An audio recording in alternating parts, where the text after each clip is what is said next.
Bonjour! Aujourd'hui, on vous présente City Kombucha. Mange local parce qu'il n'y a pas juste des patates, mais aussi du kombucha fait ici, à Lac-Beauport. On va rencontrer Serge Laplante.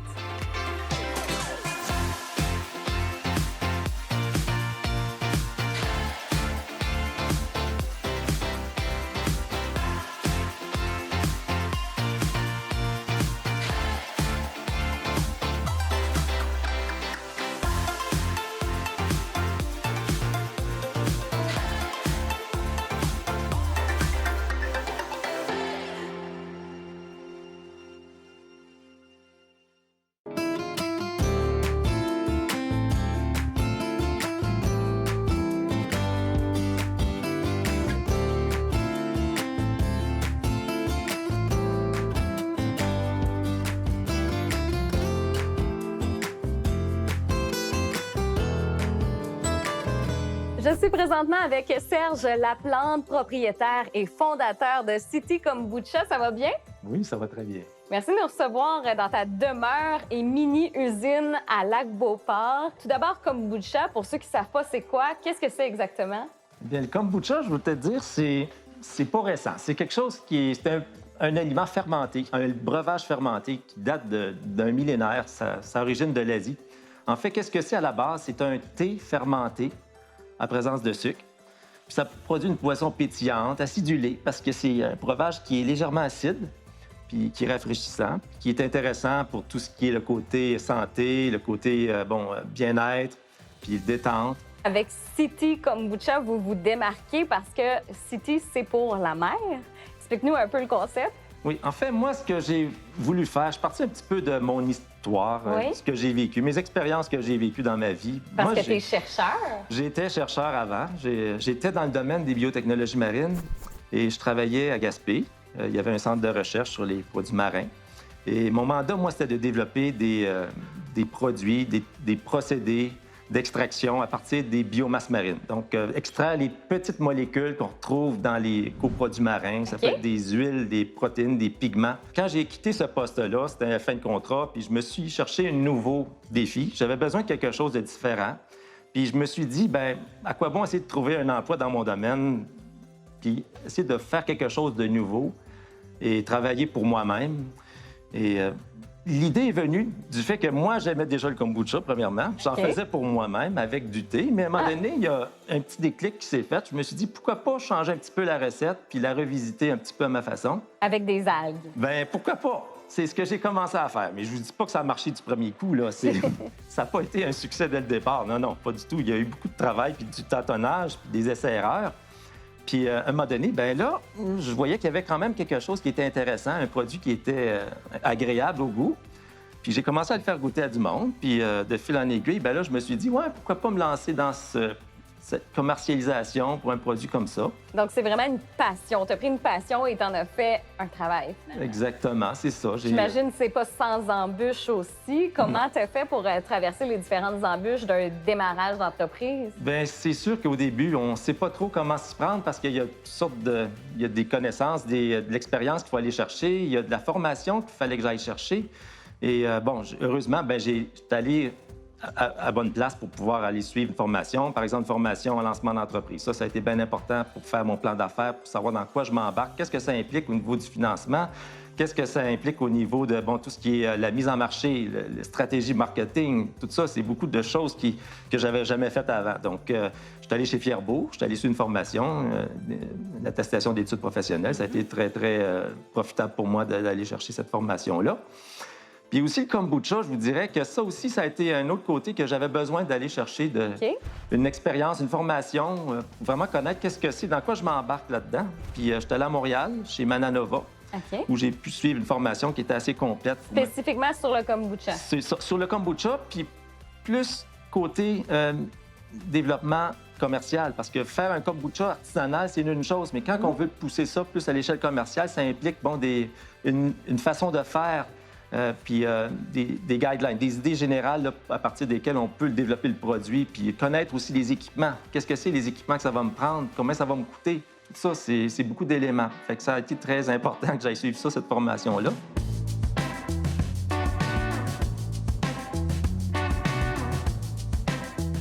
City Kombucha. On peut dire que ça a été démarré il y a un an environ. Parle-nous un peu de l'évolution de l'entreprise depuis ces quelques derniers mois. Oui, bien, vous direz que il y a eu des hauts et des bas. Ça n'a pas été toujours évident, là. Il y a des périodes creuses. On a connu, la pandémie avec le COVID, là, ce printemps. Ça a été dur parce que tout ce qui est restaurant, bar, café, là, ça a été très dur, là. J'ai une bonne partie de ma clientèle, là, j'ai plus une nouvelle, là.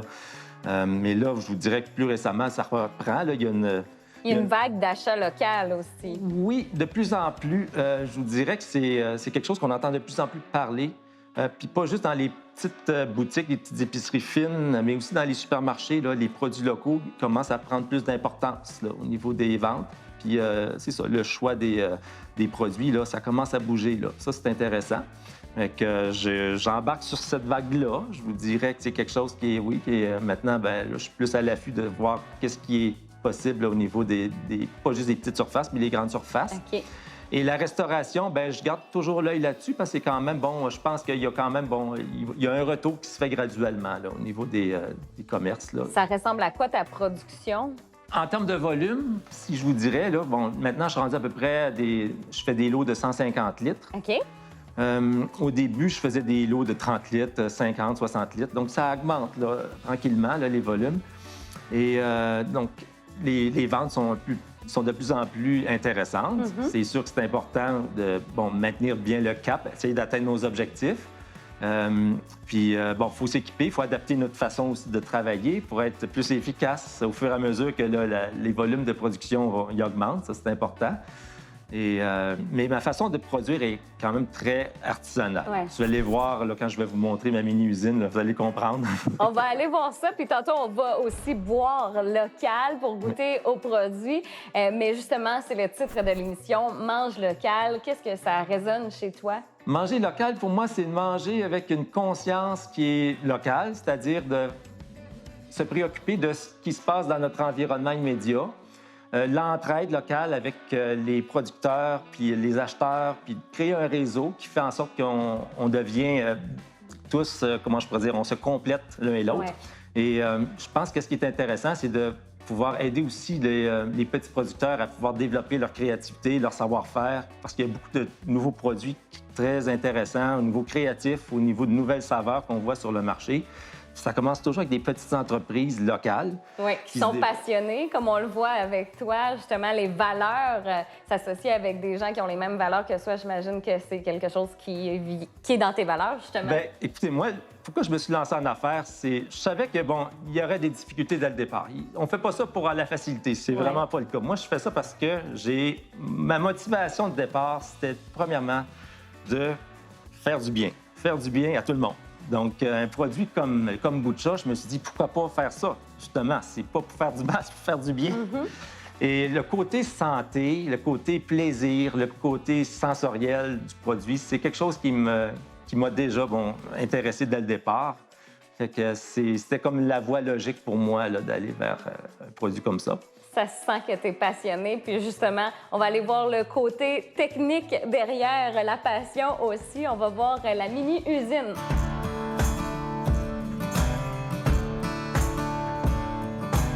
Alors, tu vas vêtir ce merveilleux sarrau et avec un petit bonnet qui est inclus dans la poche, on va mettre sur nos têtes. Et voilà. Puis là, on va être prêt pour pouvoir descendre en bas et visiter notre mini-usine. Là, c'est parfait. Là, on l'a. Ça fait très glamour. Serge, on est maintenant rendu dans ta mini-usine et ça rend les choses tellement intéressantes que tu sois un ancien chercheur parce que tu connais réellement les procédés que tu utilises, les manipulations. J'aimerais que tu nous expliques comment on fait du kombucha. Eh bien, du kombucha, je vous dirais que c'est assez simple. En fait, même une personne peut le faire pour elle-même. Là, OK. Moi, je le fais juste en plus grosse quantité, c'est tout. C'est adapter les méthodes artisanales à une plus grande quantité pour faire du commercial, finalement. Exactement. Donc, on commence avec le thé, j'imagine? La tisane, c'est ça, c'est la première étape. Qu'est-ce qu'on fait? On va faire infuser l'ingrédient. Moi, dans mon cas, c'est les algues que vous voyez ici. Là. C'est des paillettes d'algues qui sont très fines. Là. C'est les variétés d'algues. Il y a des algues rouges, des algues vertes et des algues brunes. Ils viennent de où? D'une entreprise qui s'appelle Un Océan de saveurs. C'est l'entreprise d'Antoine Nicolas, une entreprise de Gaspé. Et c'est quelqu'un que j'ai connu depuis plusieurs années. Puis quand moi j'ai commencé l'année passée, lui il était déjà avancé dans son entreprise.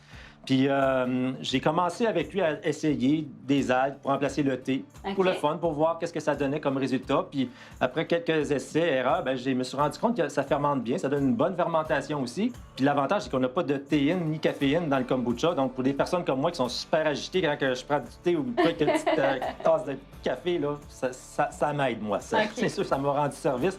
C'est aussi facile que d'utiliser du thé. Dans le fond, on va faire une infusion. Moi, j'utilise cette casserole-là. C'est un chaudron pour faire une infusion, une poche pour faire l'infusion, comme pour le thé, dans de l'eau chaude. Et j'ajoute le sucre et je fais fondre le sucre. Et une fois que c'est fait, là, je suis prêt à passer à l'étape suivante, c'est-à-dire remplir la cuve à fermentation. Donc, tout d'abord, je mets de l'eau froide en quantité suffisante. Ensuite, j'ajoute l'infusion qui vient d'être faite. Et pour terminer, j'ajoute l'ensemencement qui est le starter, c'est-à-dire la culture de kombucha avec la maman kombucha. Pourquoi on appelle ça la maman kombucha? Elle a un rôle particulier? Oui, elle est très importante, la maman kombucha, c'est qu'elle contient les souches, les levures, les souches de bactéries. Toute la symbiote de levures de bactéries se trouve à l'intérieur même de cette maman-là. Donc, il faut en prendre soin. Oui, il faut conserver toute l'intégrité de cette culture-là parce qu'elle va produire des nouvelles bactéries et des levures, puis ensuite, elle va aussi s'étendre en surface. Donc, elle va former de nouveau un voile en surface de mon fermenteur. Donc ça va permettre de pouvoir se régénérer plus rapidement parce qu'elle va devenir plus grosse, donc capable de produire plus de bébés. OK, donc on peut utiliser après ça les bébés et les faire développer pour qu'ils deviennent à leur tour des mamans kombucha. C'est ça. Il y a moyen de reprendre le cycle au début en repartant une nouvelle culture. Mais pour faire une culture comme ça, un starter, comme je vous ai dit, là, c'est une culture de démarrage. Il faut utiliser quand même des conditions qui sont plus favorables à encore la croissance, c'est-à-dire mettre plus de sucre que dans la fermentation. Je vais utiliser moins de sucre. C'est pour vous donner un petit aperçu de ça. Et il y a aussi un petit détail qui est bien important durant la production. Quiconque qui veut faire du kombucha pour être capable d'avoir la reproductibilité la meilleure possible puis la qualité la meilleure possible, il y a deux instruments qui sont essentiels. C'est le pH mètre. OK. C'est important. Le contrôle du pH, c'est bien important. C'est que c'est ça qui vous indique, dans quelles conditions que je veux démarrer ma fermentation puis à quelles conditions je veux la finir aussi. Puis il y a aussi un autre instrument qui est très important, c'est... ça, il ne tient pas très debout, on va l'accoter un petit peu au fond. Ça, c'est un réfractomètre. Ça aussi, c'est important de faire un suivi avec un réfractomètre. Qu'est-ce que ça nous donne comme information? C'est la teneur en sucre.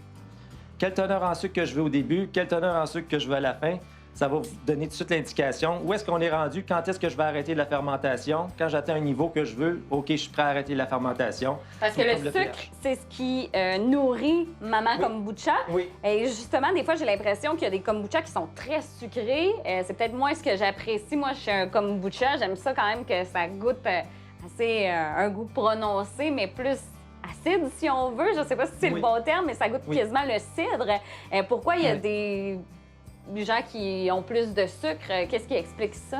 C'est que l'engouement au départ, le kombucha, c'est que l'industrie du kombucha voulait faire un peu comme l'industrie des boissons gazeuses, en substituant les arômes artificiels et les arômes naturels. Sauf que les gens, ils n'ont pas décroché encore de leur goût sucré, là-dedans sucré qu'il y avait quand ils consommaient des liqueurs douces. Mais là, la tendance est en train de se renverser. Les gens, ils cherchent de plus en plus des produits faibles en sucre. OK. Puis ça, c'est en train de se refléter aussi dans l'industrie du kombucha. Donc, je suis normale. On veut de moins en moins consommer de sucre. Puis justement, dans tes produits, tu t'assures qu'il y ait moins de sucre puis des produits naturels, finalement. C'est ça. Puis je pense que c'est une question d'habitude aussi. Au début, vous allez dire, il me semble qu'il manque quelque chose, c'est pas ce que je suis habitué. Puis à la longue, vous allez vous habituer à tout ce qui est non sucré, peu sucré. Et vous allez, à ce moment-là, découvrir vraiment qu'est-ce qui se cache derrière le goût sucré, le vrai goût authentique des ingrédients que vous ajoutez. Puis ça, c'est intéressant, parce que là, vous ouvrez à un nouvel univers de saveurs, les saveurs naturelles de la forêt boréale ou des extraits qui viennent de peu partout ou des goûts de la mer, si vous voulez goûter un produit avec des algues. Donc, c'est une ouverture vers le monde, tout ce qui est la nature, puis les goûts, le côté sensoriel qu'on peut enfin découvrir à sa juste valeur. J'ai hâte d'y goûter tout à l'heure, de voir justement si on retrouve le goût des algues. Et c'est quoi la dernière étape là, pour le kombucha? Parce qu'il y a quand même le côté pétillant qu'on n'a pas parlé encore. Oui. Bon, là, ce qui se passe, c'est qu'à la fin de la fermentation, ce qu'il faut faire, c'est que, bon, il y a une étape que je dois ajouter, c'est une étape d'aromatisation. OK. Qu'est-ce que je vais faire à ce moment-là? Je vais ajouter des jus, des arômes d'agrumes ou des arômes de curcuma ou de gingembre. Mettez-en. Les possibilités sont illimitées rendues là. OK. Donc, à cette étape-là, je travaille à plus petit volume. Là. C'est plus un gros volume comme ça. Je travaille avec des petits volumes, avec des cuves d'une trentaine de litres. OK. C'est une cuve à mélange, à formulation pour ajouter les jus, les arômes, tout. Puis une fois que c'est mélangé, puis c'est prêt, bien là, j'ai une espèce d'embouteilleuse, qui est un système qui est très abordable et accessible à tous qui veulent faire des kombucha maison. Ça fonctionne par gravité, puis bon, il y a une petite valve qui permet de contrôler l'arrêt de remplissage de la bouteille lorsqu'elle est rendue pleine. C'est très facile à utiliser. Donc, c'est ça. Moi, je peux, à ce moment-là, transférer ça dans des bouteilles. Puis, bon, une fois que les bouteilles sont pleines, bien là, il reste une autre étape de fermentation qu'on appelle la fermentation secondaire. Là, la fermentation primaire, c'est à air ouverte. C'est à air ouverte, ça respire. Il faut que ça respire pour qu'il y ait l'acidification qui se produise, puis que la maman kombucha produise des bébés, etc. Oui. Là, on ajoute la saveur, puis après ça, deuxième fermentation. Là, c'est dans le milieu fermé, dans la bouteille. C'est une bouteille qui est pleine. Puis là, à ce moment-là, il n'y a plus d'oxygène. Donc, qu'est-ce qu'elle va faire, la culture? Bien, c'est les levures qui vont produire du CO2. OK. Ils peuvent produire un petit peu d'éthanol, mais c'est très limité. C'est à des niveaux acceptables, autour de 0,5 %. OK. Donc, il n'y a pas de problème dans ces conditions-là pour commercialiser un kombucha qui pourrait être utilisé pour tous. Et donc, ça peut prendre quelques jours. C'est ça. C'est une question de température qu'il faut contrôler. Puis, une fois que le degré de carbonatation, de gazification il est suffisant, bien là, on peut le mettre au froid. C'est important de le garder au froid parce que là, sinon, si ça continue, ça devient un excès.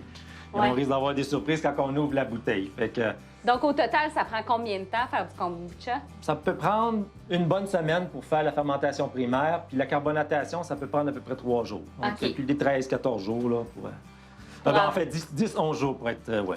Pour finalement avoir un délicieux nectar qu'on va aller tout de suite déguster parce que là, je commence à avoir le goût de goûter aux différentes saveurs parce que tu en as 4 qui ont été vraiment décidées avec goût parce que tu as fait beaucoup d'essais-erreurs. Est-ce qu'on va y goûter? Hein, certainement! Yes, on y va!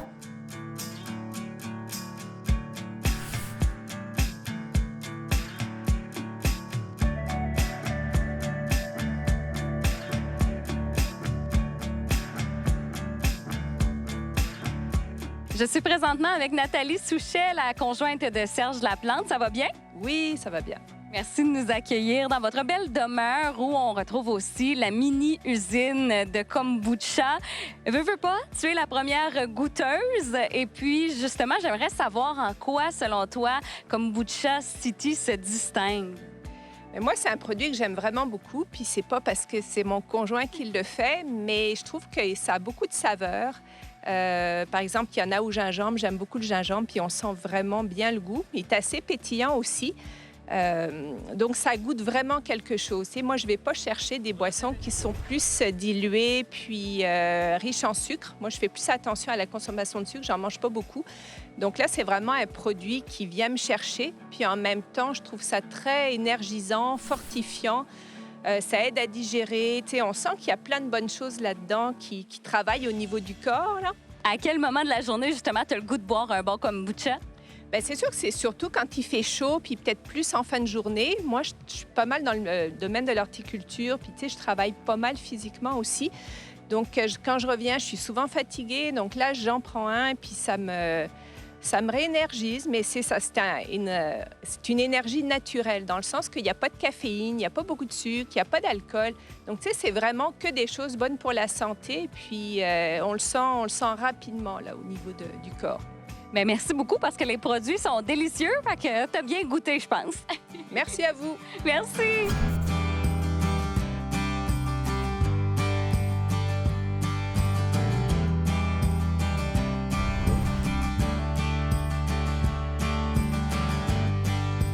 Serge, on est rendu au moment que j'attendais, je dois dire, goûter à ce fameux City Kombucha. Mais tout d'abord, j'aimerais qu'on parle un peu des propriétés parce qu'on entend souvent dire que c'est bon pour la flore intestinale. Et toi, en plus, tu utilises des algues. Alors, j'imagine que ça vient avec des belles propriétés.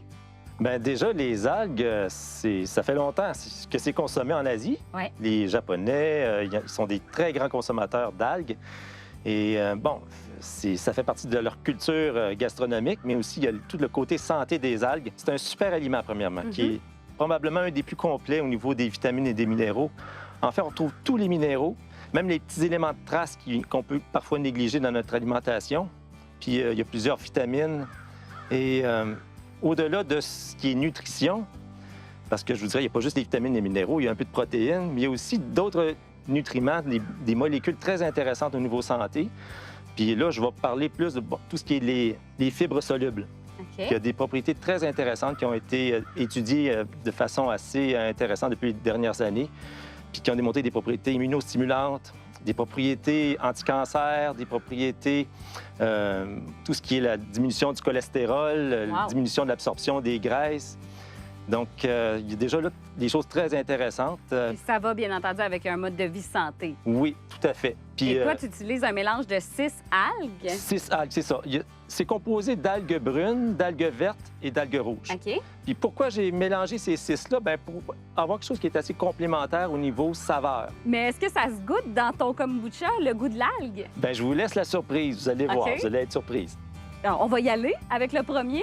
Alors, je vous suggère de commencer avec le pomme gingembre, qui est la variété qui est la plus délicate au goût. Ça goûte un peu la mer. C'est sûr que c'est ta première impression. Et je te dirais que c'est, à la différence du sel, les algues, là, c'est surtout une source de potassium plutôt qu'une source de sodium. OK. Puis il y a toute une foule d'autres minéraux. Fait que l'ensemble, ça donne un côté qui est salé, mais qui est minéral, je te dirais. C'est plus le côté minéral qui ressort de Puis ça. je pense que à la base, le kombucha, ça goûte justement un peu le cidre de pomme. C'est un peu ce qu'on retrouve aussi comme goût. Effectivement, parce que la pomme est là, est bien présente. C'est un jus brut de pomme. Puis il y a le côté gingembre qui va comme aussi un petit côté poivré que ça apporte, un petit côté floral aussi qui est intéressant. C'est quand même complexe comme goût, là. Oui, puis c'est ça le plaisir de développer des variétés. Hein. C'est une expérience gustative que je cherche à offrir, puis qui en plus qui fait du bien pour le corps et l'esprit. C'est raffiné. On peut goûter au deuxième, chou frisé et gingembre. Alors, chou frisé gingembre, c'est assez proche du pomme gingembre, mais un peu plus relevé au niveau des jus. En fait, le jus de chou frisé, il est quand même assez... Bon, il est rehaussé par un petit côté lime qu'il y a dedans. Mais je trouve qu'on goûte l'algue. Oui. Ça se peut? Oui, Ouais. oui, tout à fait. Puis il y a encore le gingembre qui est là. Donc, c'est quand même assez proche du pomme gingembre. Wow! Puis là, on tombe dans la couleur. Oui. Je sais que tu collabores aussi pour les jus Oui. avec une entreprise de Québec. Oui, une entreprise locale qui est à Québec, qui s'appelle l'entreprise Impress, qui font des très bons jus bio. Et ils utilisent une technologie de haute pression statique, une technologie à froid pour faire la pasteurisation. Donc, ils ne vont pas dégrader les vitamines et les éléments nutritifs. C'est intéressant parce qu'on a vraiment un produit qui est intact, le plus intact possible au niveau nutrition. Ça goûte la vraie carotte, là. Bien, la carotte fraîche, là, c'est clair, là, c'est pas celle de mon jardin, là, mais quand même, on est proche. Quand même. Et le dernier, non le moindre, j'avais très hâte d'y goûter. Ah, bien, c'est mon préféré. Celui-là, c'est le betterave et curcuma. Wow! La couleur est hallucinante. Oui. Ça doit attirer les enfants aussi. Bien, je vous dirais oui. Mon garçon, il aime bien. Vraiment délicieux. Et- C'est rafraîchissant. Oui, je vous dirais qu'il y a le côté terreux là-dedans. Oui? Côté terreux qui se combine avec le goût de la mer. Donc, terre et mer fait une harmonie. Donc, mon slogan, l'harmonie entre terre et mer, je pense qu'on la résume bien avec cette variété-là. Puis est-ce qu'il y a des matchs à faire avec de la nourriture? Bien, je vous dirais avec des sushis, tout ce qui est les aliments, la cuisine asiatique, c'est un excellent match parce qu'on a les algues qui font l'équilibre avec les aliments. Le nori est même présent au niveau des algues là-dedans. C'est vrai. Donc, c'est un très beau complément comme breuvage avec ces mets-là. Puis de plus en plus, c'est utilisé aussi pour les mocktails. Les mocktails, bien d'ailleurs, j'aimerais peut-être vous faire une petite démonstration de mocktails qu'on pourrait peut-être déguster ensemble. Il n'y a pas de problème. On va faire ça avec plaisir. Et justement, j'aimerais mentionner aux gens qui veulent venir peut-être les goûter avant de les acheter que vous êtes régulièrement dans les marchés, que ce soit le marché public des cantons cet été ou encore le marché de Noël. On va pouvoir venir déguster sur place. Et sinon, vos points de vente, vous êtes en vente où? Eh bien, dans la couronne nord de Québec, c'est les épiciers Famille Rousseau. Il y en a un à Lac-Beauport, un autre à Stoneham, puis à Sainte-Brigitte-de-Laval. Et bon, les autres, bien, ils sont répartis plus dans le centre-ville de Québec. Et vous pouvez aller sur mon site, city-kombucha.com, pour avoir tous les détails sur mes points de vente là, ailleurs dans la proximité, là, ici. Génial. Bien, merci beaucoup de nous avoir reçus, Serge, et bon succès avec ton entreprise. Merci beaucoup. Merci beaucoup.